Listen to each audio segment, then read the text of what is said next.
विश्वास का, आस और विश्वास का, जन जन के जीवन की खुशहाली का दर्पण, जन जन के जीवन की खुशहाली का दर्पण, ये है कृषि दर्शन, ये है कृषि दर्शन।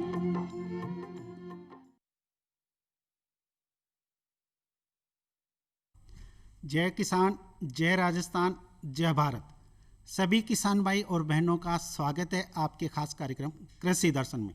किसान भाइयों, मौसम में इस समय बड़ा उतार चढ़ाव आ रहा है। एक और दिन में गर्मी पड़ती है तो रात में ठंड पड़ती है। ऐसे बदलते मौसम में हमें सावचेत रहने की ज़रूरत है। इसके साथ ही बुआई का भी अंतिम समय चल रहा है गेहूं का, तो कहीं कोई देर नहीं हो जाए, कहीं कोई चूक नहीं हो जाए, बुआई में देरी नहीं हो जाए, इसके लिए हमें सजग रहने की ज़रूरत है। और आपको सजग करने के लिए आपके साथ है ना आपका साथी कृषि दर्शन, जो हर सोमवार को यानी सप्ताह के पहले दिन आपको सप्ताह भर में खेती में क्या करना है, कौन सी बातों का विशेष ध्यान रखना है, ये तमाम बातों की जानकारी देता है इस सप्ताह में किए जाने वाले कृषि कार्यों की। इसके साथ ही कार्यक्रम के दौरान आपकी समस्याओं का तत्काल समाधान किया जाता है फोन इन कार्यक्रम के द्वारा। तो किसान भाइयों, आप फ़ोन करें, अपनी समस्याओं का तत्काल समाधान पाएँ। इसके लिए आप नोट कीजिए हमारे फ़ोन नंबर।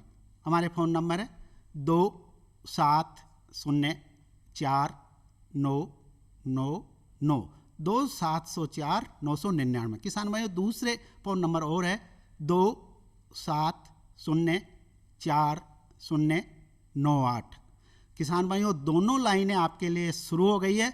बस आपको जयपुर का STD कोड 0141 लगाइए, फ़ोन घुमाइए और अपनी समस्याओं का तत्काल समाधान विशेषज्ञ से पाइए। और आज विशेषज्ञ हमारे साथ में है के मंगल साहब।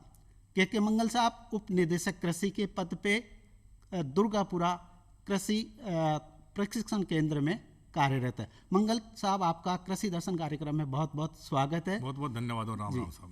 और मंगल साहब, चूंकि अभी मौसम में जो बदलाव आ रहा है और गेहूं की बुआई का भी अंतिम दौर है, ऐसे में किसान भाई इस सप्ताह कौन कौन से मुख्य कृषि कार्य करें? देखिए किसान भाइयों, अब हमारे गेहूं की फसल का बुआई का अंतिम समय चल रहा है और वैज्ञानिकों के अनुसार आप 15 दिसंबर तक बुआई कर सकते हैं। पर इसमें जो ध्यान रखने वाली मुख्य बात यह है कि जो पिछेती हमारी किस्में हैं जो अच्छी पैदावार देती है, आप उन्हीं की बुआई करें। और जो पिछेती किस्में हैं उनमें आपको पता है राज 3765 है, राज 3077 है, लोकवन है, इन्हीं किस्मों का आप प्रयोग करें तो ये हमें अच्छी पैदावार दे देती है और इसमें बहुत ज़्यादा हमारे उत्पादन में नुकसान नहीं होता है जी हाँ जी मंगल साहब, आप कई बार ये कहते हो कि अगर पछेती बुआई करनी है तो आपको बीज दर बढ़ानी है। हाँ, क्योंकि देखिए जो हम समय पर बुआई करते हैं उसमें तो वैज्ञानिक कहते हैं कि आप 100 किलो बीज प्रति हेक्टेयर काम में लें, पर जब आप पछेती बुआई करते हैं तो उनका कहना है कि कई बार उगाव कम हो पाता है, तो आप 120 किलो के करीब बीज आप काम में लें तो आपकी पौध संख्या आपको पूरी मिलती है। जी मंगल साहब, किसान भाई फोन लाइन पे हैं, सुनते हैं फोन। Hello hello. हाँ सर, नमस्कार। नमस्कार जी, कौन बोल रहे हैं? नागौर से नारायण जी, स्वागत है नारायण जी। क्या सवाल है? सवाल यही है सर कि गेहूं बोए हुए पिछली 7 तारीख को एक पानी दे दिया 22 तारीख को जी, और अब ये 20-20 दिन से चलते रहे। जी 20-20 दिन से हरदम पानी चलता रहूं। हाँ हाँ, बिल्कुल बिल्कुल सही बता रहे हो आप। 20-20 दिन पे आप मंगल जी से भी पूछ लेते हैं कि ये क्या कहना चाह रहे हैं विशेषज्ञ। बिल्कुल आपने नारायण जी सही किया है। जो गेहूं का पहला पानी है वो तो हमें 20-21 दिन में देना ही चाहिए और आपने दे दिया। वो उस समय कल्ले फूटते हैं, गेहूं की पैदावार बहुत अच्छी आती है। आप जो दोबारा पानी दोगे तो वो जो पहला पानी दिया है जमाव अच्छा होता है जड़ों का 20-21 दिन पे। जड़ों का जमाव अच्छा होता है, कल्ले अच्छे फूटते हैं, तो बहुत जरूरी पानी होता है। फिर आपके पास अगर पानी उपलब्ध है तो आप प्रत्येक 20-25 दिन के अंतर पे पानी आप देते रहें। मतलब पहला पानी इसलिए देना चाहिए कि जड़ें अच्छी जमे, जिनको आप कहते हैं क्राउन रूट जो कहते हैं, बिल्कुल शीर्ष जड़। और दूसरा पानी 20-21 दिन के अंतराल पे फिर दे ताकि कल्ले अच्छे फूटे। जी, तो किसान भाइयों, नारायण जी मंगल जी कह रहे हैं कि 20-25 दिन पे, जिसका आपको ज्ञान भी है, बिल्कुल सही है कि 20-25 दिन के अंतराल पे पानी गेहूं में देते रहे। मंगल साहब, ये तो जल की बात हुई, लेकिन अभी क्या है कि हमारे गाँवों में और हमारे क्षेत्र में, राज्य में कृषि आदान जो विक्रेता है, जो डीलर है, जो विक्रेता है, अधिकृत विक्रेता है, वो क्या है, किसानों को कृषि विस्तार सेवाएं भी, क्योंकि उनकी किसानों की उनके पहुंच अच्छी होती है और उनसे सलाह भी वो ले लेते हैं। लेकिन कई बार क्या है कि कृषि ज्ञान का उनको अनुभव नहीं होता, जिसके कारण से कई बार ऐसी दवाई भी किसान भाई ले लेते हैं जिसका फायदा नहीं मिल पाता। तो ऐसे में आप क्या कृषि आदान विक्रेताओं को प्रशिक्षण की व्यवस्था कर रखी है, कैसे वो कहाँ आवेदन करें? जी हाँ, भारत सरकार ने 2014 में नोटिफिकेशन जारी किया कि जो भी व्यक्ति कृषि आदान यानी कि उर्वरक, बीज और कीटनाशक बेचना चाहते हैं, उनको एक कोर्स करना होगा। या तो आप वो BSc AG पढ़े हुए होंगे, कृषि में स्नातक होंगे, या वो विज्ञान में स्नातक होंगे। अगर वो नहीं है तो उनको एक जो कोर्स भारत सरकार ने निर्धारित किया है, जिसको हम बोलते हैं कृषि आदानों के लिए कृषि विस्तार सेवाओं में डिप्लोमा, वो उनको करना होगा।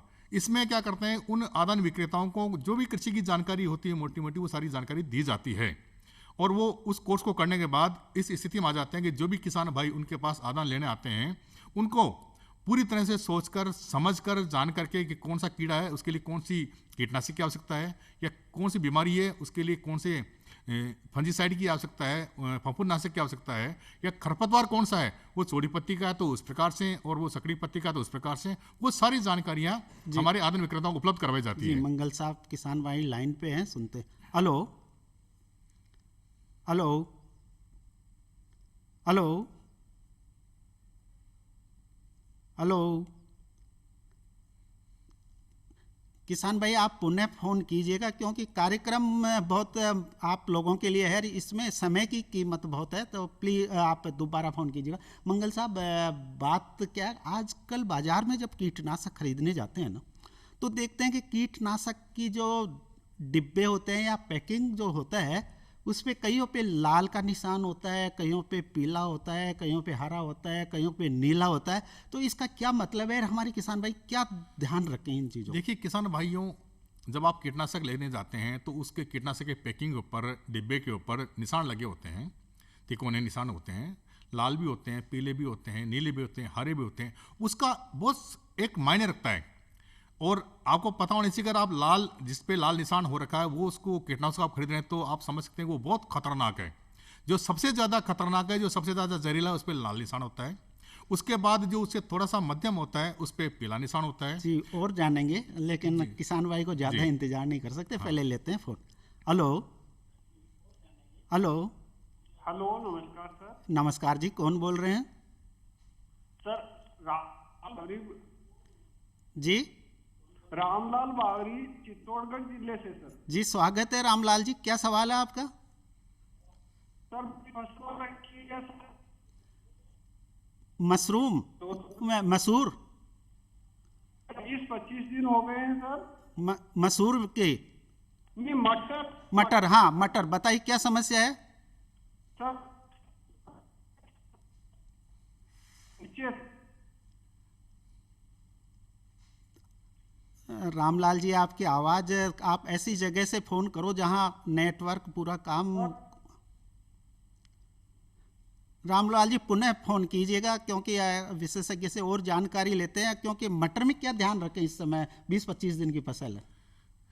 देखो, मटर में किसान भाइयों, इस समय अगर फसल चल रही है, मटर चल रहे हैं, तो कई बार अभी जो जानकारी मिली है उसमें लटके समस्या भी है जी। अगर कहीं लटके समस्या आ रही हो तो उसके लिए तो आपको जो किनालफास दवाई आती है, चाहे उसमें डस्टिंग करें 25 किलो प्रति हेक्टेयर की दर से, पानी की सुविधा है तो आप उसमें घोल करके और उसमें आराम से आप उसका छिड़काव करवा सकते हैं जी। अगर अभी तो हालांकि ऐसी स्थिति आई नहीं है, कहीं से कोई छाछे की समस्या आई नहीं, पर कई बार पाउडर मिल्ड्यू नाम की जो बीमारी होती है, छाछे इसको बोलते हैं, इसमें छाछ जैसे धब्बे बन जाते हैं, वो अगर कहीं समस्या आपको आ रही है, बीमारी अभी थोड़ा लेट आएगी, पर वो आती हो तो उसके लिए हम जो गंधक का चूर्ण वगैरह होता है वो उसका डस्टिंग करवाते हैं, उसका बुरका। क्या उसमें केराथीन या कैलेक्जिन का भी कर सकते हैं? हाँ, केराथीन इसी का भी उसमें कर सकते हैं, अगर पानी की सुविधा है तो बहुत अच्छी बात है। पानी की सुविधा नहीं हो तो जो गंधक का पाउडर आता है डस्टिंग वो। मंगल साहब फिर किसान भाई फोन लाइन। हेलो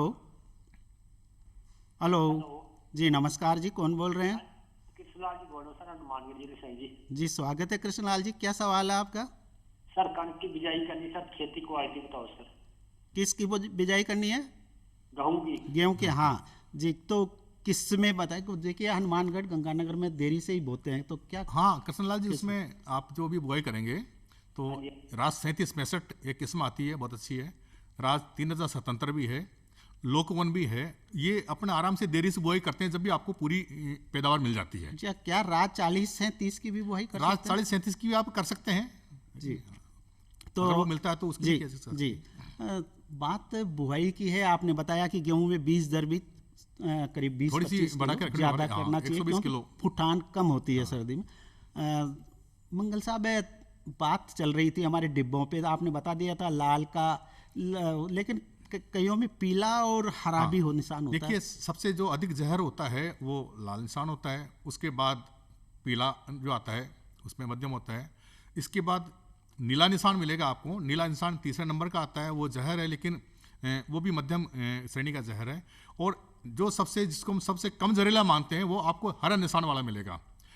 और हमारे वैज्ञानिक लोग यही कहते हैं, ये सलाह देते हैं किसान भाइयों को, जब भी आप सब्जियों पे छिड़कें या फूलों पे छिड़के या फलों पे छिड़के तो आप जो हरा निशान वाले कीटनाशक है उनका छिड़काव करें, तो उससे थोड़ा सा आपका वातावरण भी और मानव स्वास्थ्य भी सुरक्षित रहता है। जी मंगल साहब, हम चाहते हैं कृषि दर्शन की ये रहता है कि रसायन जो जहर है कीटनाशक उनका प्रयोग नहीं करना पड़े, कम से कम करना पड़े।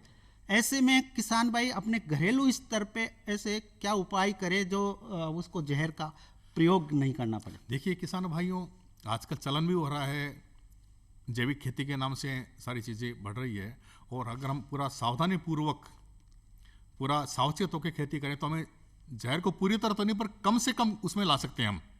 और ये आपको ध्यान रखना कि जब भी आप छिड़काव करते हैं तो आपको कम से कम लाल निशान वाले को तो एकदम आपको रोकथाम ही करनी करनी, ये हमें उपयोग नहीं करना। जी मंगल साहब, बहुत कुछ जानकारी लेनी है आपसे, लेकिन किसान भाई का लेंगे फोन। Hello hello. हाँ नमस्कार सर। नमस्कार जी, कौन बोल रहे हैं? सर राम सिंह बोल रहा हूँ जी, हनुमानगढ़ जिले से। राम सिंह, हाँ राम सिंह जी, पूछो क्या सवाल है? सर चने 35 दिन के हो गए, उसमें लट हो रही है जी। अभी से लट शुरू हो गई? हरी वाली लट या नीचे जो काटने वाली जमीन के पास है?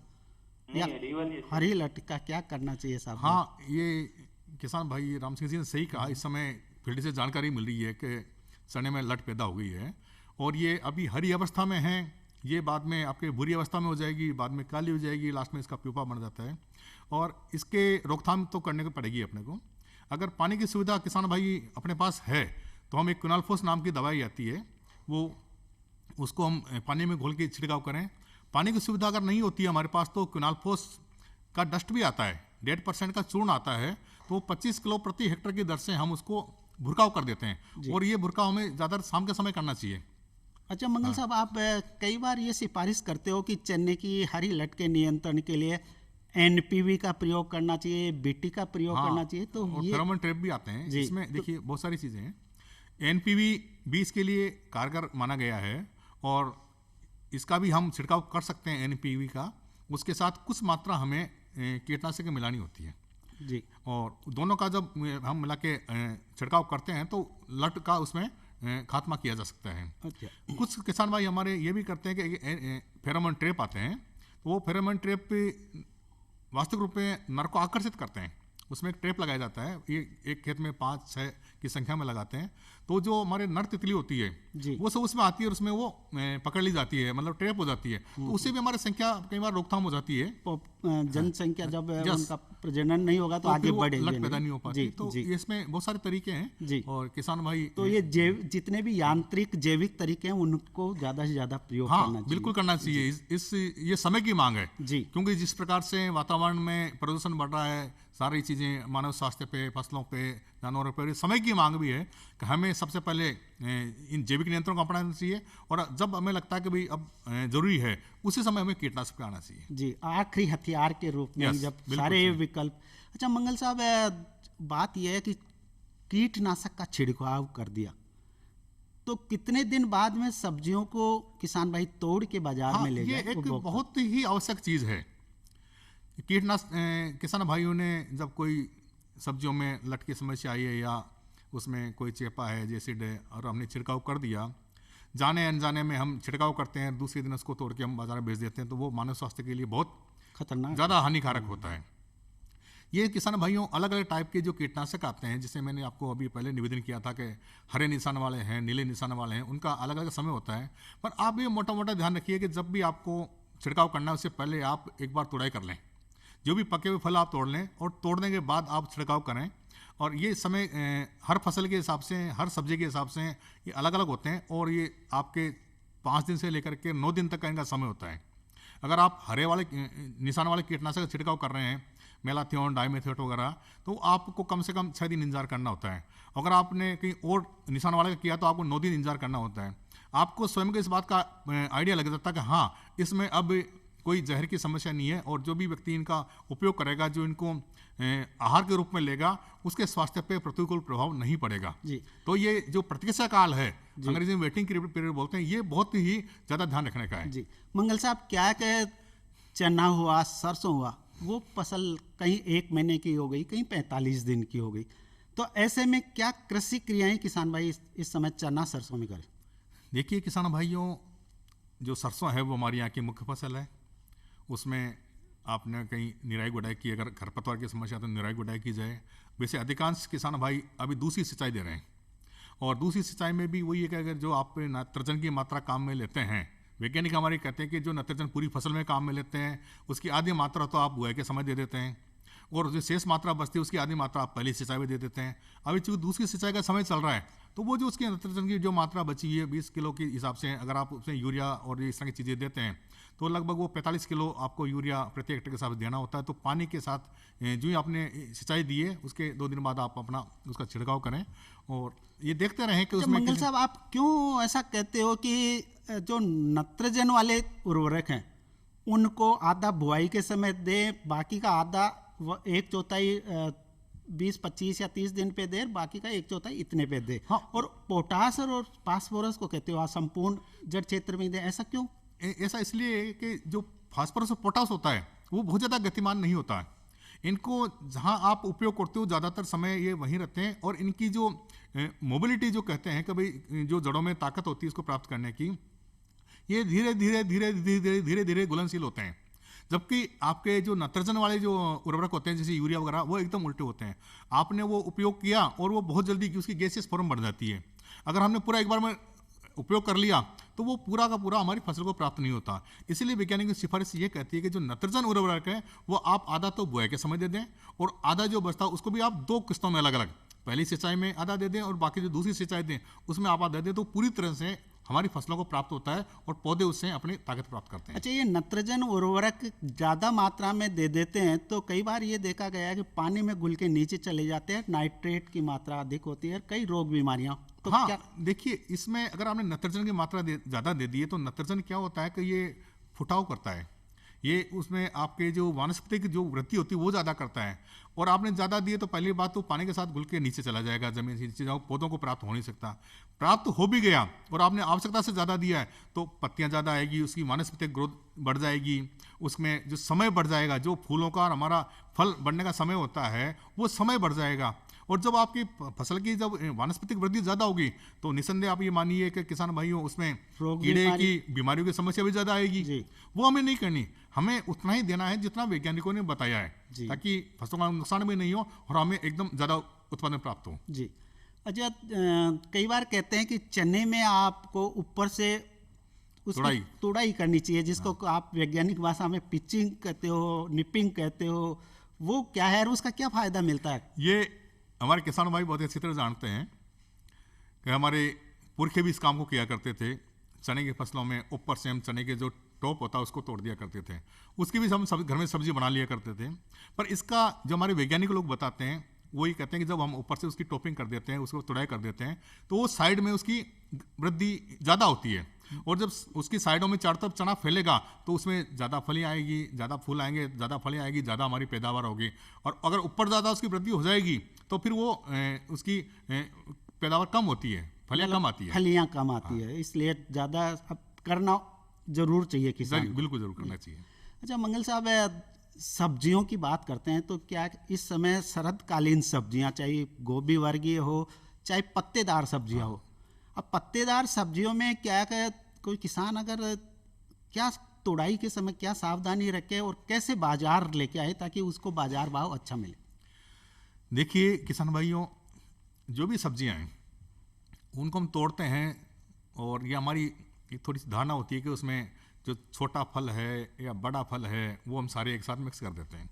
हमें लगता है कि हम इसको मंडी में जाएंगे, हमें उसकी बजाय उनको कैटेगराइजेशन करना चाहिए, उसको हमें एक ग्रेडिंग करनी चाहिए। बड़े जो फल होते हैं, चाहे वो आप टमाटर की बात करें, बैंगन की बात करें, मिर्ची की बात करें, आप फूल गोभी की बात करें, आप पत्ता गोभी की बात करें, बड़े बड़े फल है वो हमें एक तरफ रखना चाहिए, वो एक अलग हमें पैकिंग में ले जाना चाहिए। मध्यम जो श्रेणी के हैं वो अलग पैक रखने, जो छोटे हैं ठीक है भाव कम मिलेगा लेकिन हमें बड़े का भाव बहुत अच्छा मिलेगा। जी मंगल साहब, इसका क्या फायदा हो जरूर जानेंगे, लेकिन पहले किसान भाई का लेंगे फोन। हेलो हेलो जी नमस्कार जी, कौन बोल रहे हैं? हेलो हाँ सर। जी नमस्कार जी, बताइए नाम बताइए, कहाँ से बोल रहे हो, क्या सवाल है आपका? हाँ मैं शेरगढ़ तहसील से बोल रहा हूँ। जी क्या नाम है? भीम सिंह सर। भीम सिंह जी, पूछिए क्या सवाल है आपका? हमारे नींबू नहीं लग रहे हैं 5 साल से। जी 200 नींबू है, 5 साल के हो गए, बिल्कुल नहीं लग रहे नींबू। जी मंगल साहब बताएंगे क्या करना चाहिए? नींबू कई बार क्या कि इनकी जड़ों में कहते हैं आप हाँ भीम सिंह जी, एक तो अपना को देखना है कि उसको जो जड़ें हैं, जड़ों में जाड़ा बन जाता है कई बार। तो एक तो आप ये करें कि उसकी अच्छी तरह से निराई गुड़ाई करा दें और जड़ों में कोई जाड़ा बन रहा हो तो आप जाड़ा हटवा दें। दूसरा काम ये करें कि नींबू में जो भी कोई इस प्रकार की शाखाएं हैं, टहनियाँ हैं जो सूख गई है, बीमारी वाली है, आप उसको बिल्कुल कटवा दें। ये पूरा आप उसकी निराई गुड़ाई कराएं, नीचे से जाड़ा साफ करवा दें, ऊपर से आप उसको पूरा जो भी आपकी बीमारी वाली टहनियाँ वगैरह वो सब कटवा दें। और इसके बाद आप इसमें एक तो कोई भी कीटनाशक और साथ में एक आपका जो फफूंदनाशक, उनको जैसे कीटनाशक आप कोई भी ले सकते हैं जो शेफो का मेलाथियोन है, डाइमेथोएट वगैरह है ये, और एक फफूंदनाशक आप मैंकोजेब वगैरह ले लें, उसका एक आप छिड़काव करवाएं। निसंदेह आपके 200 वृक्ष बहुत महत्वपूर्ण हैं, बहुत उनकी ज़्यादा वैल्यू है। अच्छा तो, मंगल साहब ये तो हुआ, क्या खुराक इस समय देनी चाहिए क्योंकि फरवरी मार्च आने वाला है और उसमें नई फुटान आती है, भी नए फूल आते हैं, तो इस समय क्या निराई गुड़ाई और ये जो जाड़ा निकालने के बाद एक तो उसमें सिंचाई की बढ़िया व्यवस्था कर लें, साथ में उसमें आपको जैसे यूरिया है और इवन आजकल तो देसी खाद भी उसमें अगर आप देते थे एक एक पौधे के अंदर 2-2, 3-3 किलो, और अगर आपको वर्मी कंपोस्ट मिल जाता है तो बहुत अच्छी बात है, वो आप डाल लें। साथ में ये आज के सूक्ष्म तत्व कराते हैं, जिंक सल्फेट वगैरह, वो भी आप उसमें 50 ग्राम के करीब करीब पौधों में डालें तो निसंदेह आपको उसमें फल प्राप्त होंगे। बिल्कुल।